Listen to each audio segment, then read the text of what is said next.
Igitondo ciza kuri mwese inshuti za Kabara TV1 abadukurikirana muri iki gitondo aho muri hose twifurije amahoro n'umunsi mwiza ariko kandi tunifuriza bamwe bari nijoro kugira ibihe byiza ndetse nijoro ryiza.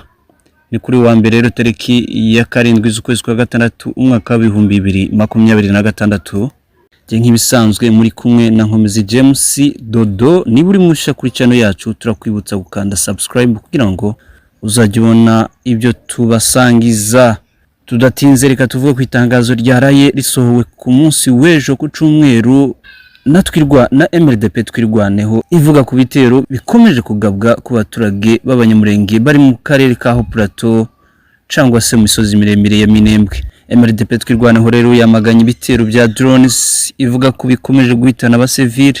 Mu itangazo rigenewe abanyamakuru ryasohotse ku munsi w'ejo ku cyumweru tariki 7 z'ukwezi kwa gatandatu umwaka wa 2026, umutwe wa MRDP twirwaneho watangaje ko mu ijoro ryo kuwa gatandatu rishira ku cyumweru abaturage bo Minembwe bagabweho ibitero bikomeye bya drones. Bavuga ko ibyo bitero byateguwe n'ubutegetsi bwa Kinshasa. Uyu mutwe uvuga ko icyo gitero cyahitanye abantu babiri ndetse kigakomeretsa abandi barindwi. Mu itangazo ryashizwe hanze n'uyu mutwe wa MRDP twirwaneho ku munsi w'ejo ku cyumweru mu masaha ya kare, mu masaha ya mu gitondo, MRDP twirwaneho ivuga ko ibyo byiyongereye ku bandi bantu benshi baguye mu bitero ndetse abandi barakomereka muri ibyo bitero byagabwe mu cyumweru gishize ku baturage b'inzira karengane bo mu bwoko bw'abanyamurenge batuye mu karere k'imisozi miremire ya Minembwe.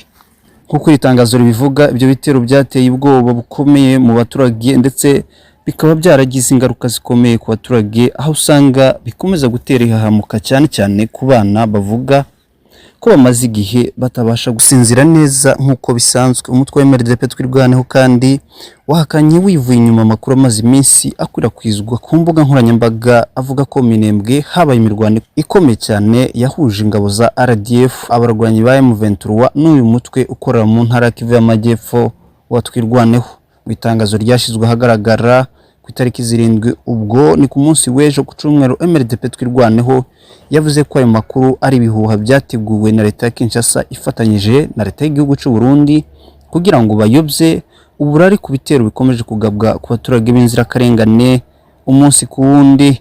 Itangazo ryayo MRDP twirwaneho yavuze ko nta mirwano nk'iyo yabereye muri Minembwe kandi ko nta n'abarwanyi ba RDF arizo ngabo z'igihugu cy'u Rwanda bari ku butaka bwa Minembwe. MRDP twirwaneho kandi yasabye imiryango mpuzamahanga irimo umuryango w'abibumbye ONU, umuryango wa Afrika yunze ubumwe African Union, umuryango w'ubumwe bw'Uburayi, Leta Zunze Ubumwe za Amerika ndetse n'imiryango iharanira uburenganzira bwa muntu gukurikirana byihuse ibiri kubera muri Minembwe no gufata ingamba zo kurinda abaturage. Isoza iri tangazo, MRDP twirwaneho yongeye gushimangira ko izakomeza ibikorwa byo kurinda no kurengera abaturage b'abasivile mu gihe cyose umutekano wabo n'ubuzima bwabo byaba bikomeje guhungabanywa. Iri tangazo rero rikaba ryashizweho umukono na Colonel Kamasandakize Welcome, akaba ari umuhuzabikorwa wa MRDP twirwaneho. Rikaba ryarasohotse ku munsi w'ejo ku cyumweru mu Minembwe ku itariki 7 z'ukwezi kwa gatandatu mu mwaka wa 2026.